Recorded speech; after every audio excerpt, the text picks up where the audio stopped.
Doctor ইউনূসের যে কার্যক্রমের ধারাবাহিকতা, তার এক্সটেনশন এখনো আমরা বলতে পারি এই সময় এসে।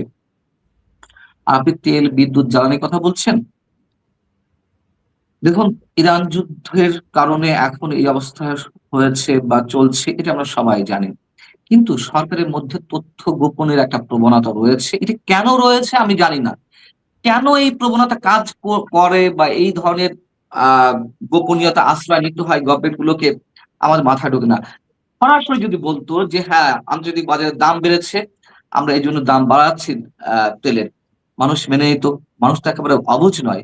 আচ্ছা, যদি বলতো যে না, আমাদের এখানে তেলের সর্বোচ্চ মজুদ রয়েছে বিগত দিনের সময়, আমাদের কোথাও না কোথাও সমস্যা হচ্ছে, এই কথাটুকু বলতো, আমরা মেনে নিতাম।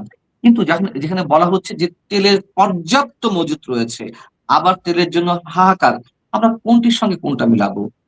এবং একই সঙ্গে আপনি একটি বিষয় উল্লেখ করতে সম্ভবত ভুলে গেছেন। আপনি তো বলেছেন যে মানবাধিকার বিহীন দেশ এখনো চলছে। এখন এই অবস্থায় চলছে, যেমন আমাদের তথ্য প্রযুক্তি মন্ত্রী বলেছেন, যদি বিনা অনুমতিতে কারো ভিডিও সামাজিক যোগাযোগ মাধ্যমে কোনো কনটেন্ট ক্রিয়েটর প্রচার করেন, তাহলে ডিজিটাল সিকিউরিটি অ্যাক্টে মামলা করা হবে।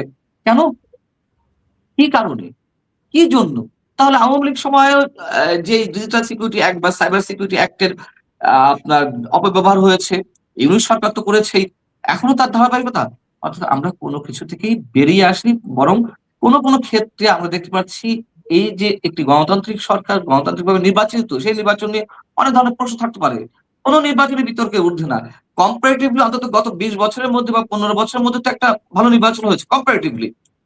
সেই নির্বাচনের মাধ্যমে যেই সরকারটি এলো, সেই সরকারের অধীনেও আমরা দেখছি সে আগের মতোই অনেক প্রশ্নবিদ্ধ বিষয়।